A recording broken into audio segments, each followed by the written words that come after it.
पिछले करीब 20 दिनों से ईरान जिस तरह अमेरिका और इजराइल के हमलों का जवाब दे रहा है, उसने दुनिया के कई बड़े नेताओं और रणनीतिकारों को हैरान कर दिया है। यहाँ तक कि अमेरिका के राष्ट्रपति डोनाल्ड ट्रंप ने हाल ही में ईरान को बेहद ताकतवर देश बताते हुए उसकी सैन्य क्षमता को स्वीकार किया। लेकिन सबसे बड़ा सवाल यही है, जब ये दावा किया गया कि ईरान की टॉप लीडरशिप को खत्म कर दिया गया है, तो फिर ये जंग चला कौन रहा है, फैसले कौन ले रहा है? अगर नेतृत्व खत्म हो गया था तो कमान किसके हाथ में है? इसी सवाल का जवाब हमें ईरान की नई कमांड स्ट्रक्चर में मिलता है। सबसे पहला नाम सामने आता है मुज्तबा खामनेई, जिन्हें 8 मार्च के बाद ईरान की नई सर्वोच्च नेतृत्व व्यवस्था का हिस्सा माना जा रहा है। हालांकि उनके बारे में कई तरह की खबरें भी सामने आई। कुछ रिपोर्ट्स में दावा किया गया कि 28 फरवरी के हमले में वो घायल हो गए थे और अब सक्रिय भूमिका में नहीं है, लेकिन ईरानी एजेंसियों ने इन दावों को सिरे से खारिज कर दिया है। सूत्रों के मुताबिक हमले के समय वो मौजूद जरूर थे, लेकिन हमले से ठीक पहले वहाँ से निकल जाने की वजह से वो सुरक्षित बच गए। अब बात करते हैं उस टीम की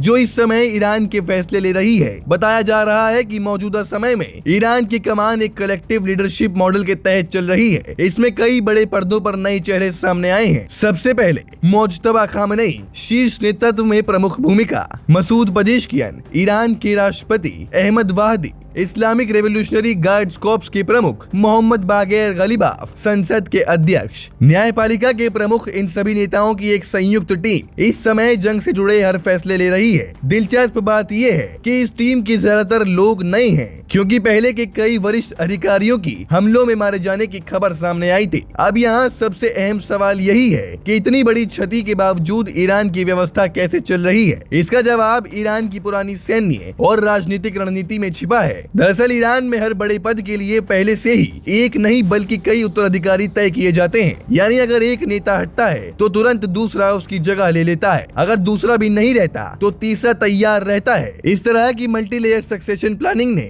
ईरान को इस स्थिति में भी स्थिर बनाए रखा है। यही वजह है कि टॉप लीडरशिप पर हमलों के बावजूद भी ईरान का कमांड सिस्टम पूरी तरह से नहीं टूटा। विशेषज्ञों का मानना है कि अमेरिका और इजराइल की रणनीति ईरान की लीडरशिप को खत्म करके सत्ता परिवर्तन लाने की थी, लेकिन ये रणनीति उल्टी भी पड़ सकती है, क्योंकि नई लीडरशिप अक्सर ज्यादा आक्रामक और कट्टर रुख अपनाती है। जंग के हालात में पले बड़े नेता प्रतिशोध की भावना से भी फैसले ले सकते हैं, और यही चीज इस संघर्ष को और ज्यादा खतरनाक बनाती है। यानी ये लड़ाई सिर्फ हथियारों की नहीं है, बल्कि नेतृत्व और रणनीति की भी है। अब देखना ये होगा कि क्या ये नई लीडरशिप ईरान को लंबे समय तक इस युद्ध में टिकाए रख पाएगी, या आने वाले दिनों में हालात किसी और बड़े मोड़ पर पहुंचेंगे। लेकिन इतना तो तय है कि ईरान की ये सक्सेशन स्ट्रेटेजी उसे इस जंग में अब तक संभाले रखने में अहम भूमिका निभा रही है।